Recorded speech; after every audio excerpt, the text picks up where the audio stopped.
about the devolution settlement in Wales. I don't like to correct Mike Hedges, but we've had 4 different devolution settlements in Wales. I also don't like to disagree with Mick Antoniw, but I will. In 1997, it was not pitched well. People didn't vote for a corporate model. They voted for a voice. They wanted a Welsh voice. And we can see that the first thing Rhodri Morgan did was to dismantle the unworkable and ridiculous corporate model. The truth is, the history of devolution in Wales has been a history of appeasing Welsh Labour MPs. The current settlement, as we can all agree, is complicated. The jagged edge cuts deep into Welsh devolution, and the result, as we've heard already, child poverty, highest prison population in Western Europe, and a record number of drug deaths. Giving Wales the same powers as Scotland would actually simplify the way governments across the United Kingdom function and would create clearer and better accountability. Achieving this kind of clarity would be good for everyone. Good for the people of Wales, good for policymakers, and arguably even good for you lot, unionists. A clear, effective, symmetrical devolution settlement would be more likely to create a stable and long-lasting settlement for the United Kingdom. Mike, yes? It's the same as Scotland. What about the same as Northern Ireland? Well, I prefer to go a step further and get the same as Northern Ireland, but let's go all the way and get the same as Scotland. Now, this is also the view about the stable settlement. This is also the view of the Williams-McAllister Commission, which I think is a brilliant report. This is how it concluded. In relation to justice and policing and rail services, the current settlement does not serve the people of Wales. We can all agree with that.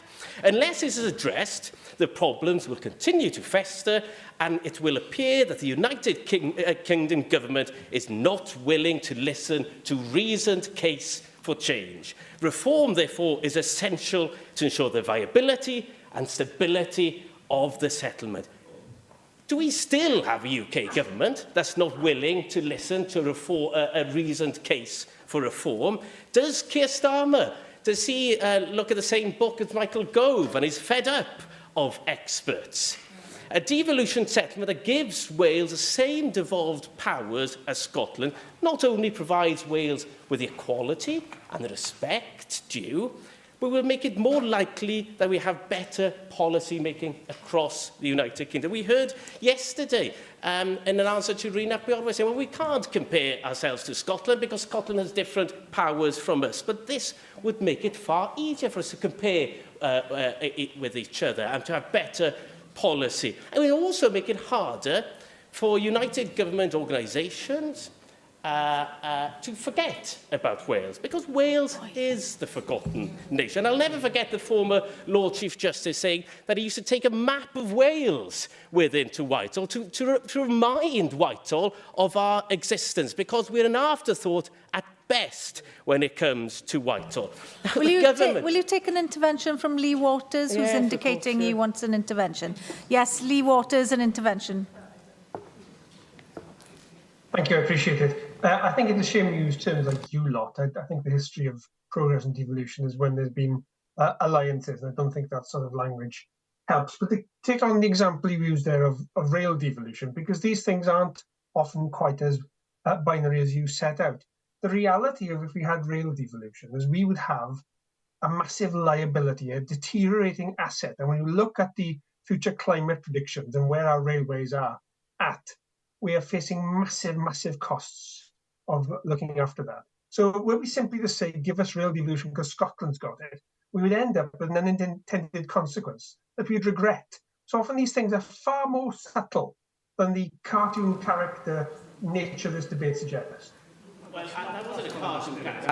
I was quoting the McAllister-Williams Commission report, the one that your amendment wants us all to vote for. Now, I'll go to the Conservative amendment today. The Conservative amendment is not an argument against greater powers for Wales. It's an argument about who forms the government of Wales. Now, we could agree entirely with the Conservative amendment that the current Welsh Government is failing, that we could make a far better use of the powers we have already, But that doesn't make the Plaid motion any less valid. If the Welsh Government is not performing well, then that is an argument that to go to the electorate to persuade them to vote for a new Welsh Government. It is sometimes hard to believe, but one day the Labour Party will not be the party of government here in Wales. We should not be basing the devolution settlement in Wales on who might or who might not be in power. To take the Conservative amendments to its logical conclusion, if Darren Millar becomes our First Minister and runs Wales well, then you should be in favour of greater powers and maybe even Welsh independence. But let's be honest, the real thrust, the real reason of your amendment is that you don't want Wales to have parity with Scotland. You want Wales to have parity with another Celtic cousin, Cornwall. You don't want a Welsh Parliament. Many of you don't want a Welsh Parliament at all.